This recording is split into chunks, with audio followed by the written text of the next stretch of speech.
You're listening to Aquaman Beats.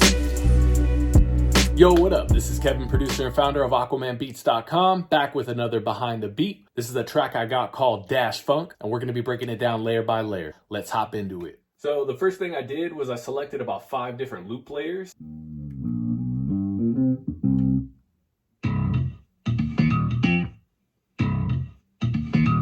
So that was actually 2 bass layers, and they were both kind of funky. The next one is actually more of a disco funk type guitar. Then we've got a jazzy kind of saxophone layer.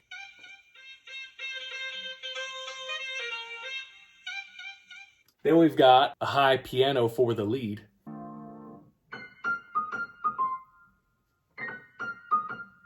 You know, sound selection is a huge part of my process. I spend more time on sound selection than I do on arrangement or anything else. If I pick some really solid sounds to begin with, the rest of the process is smooth. Altogether, those layers sound like this.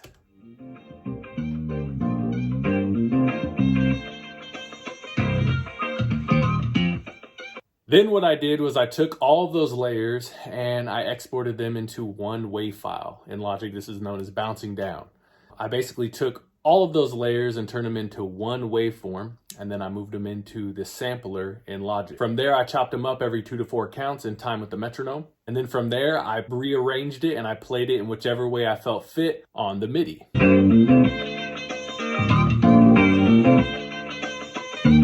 I gave it more of like a chopped sample feel. Now, as far as the drums, I wanted to get something that was a bit more punchy. I started out with the kick.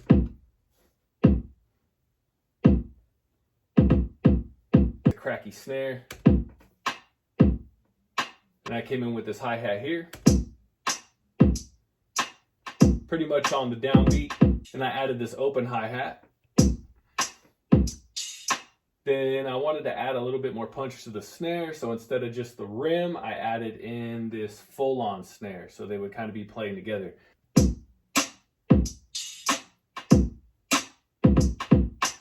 And I got this snap in here. I like to use snaps a lot in my beats, just for some slight variation.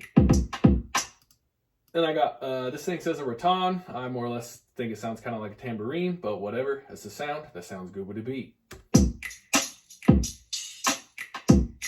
Added this ride in as well.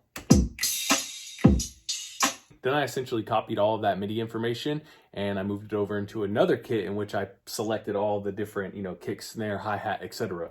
And for this kit, I was relying more on the dusty sort of vinyl sound to it, and not so much the punch. So then when they come together, they got a lot more oomph to them. So this is a real quick preview of what that second kit sounds like. And this one, again, is just for more texture and timbre. It's not really for the punch. I actually put a spread on them. So I brought a little bit more dimension and stereo image to the second layer. They go together pretty well.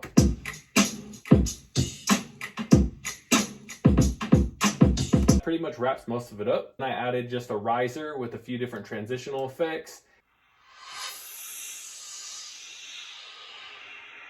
This sort of digital synth that I played out for effects on the drop. Let's go ahead and play it back all together.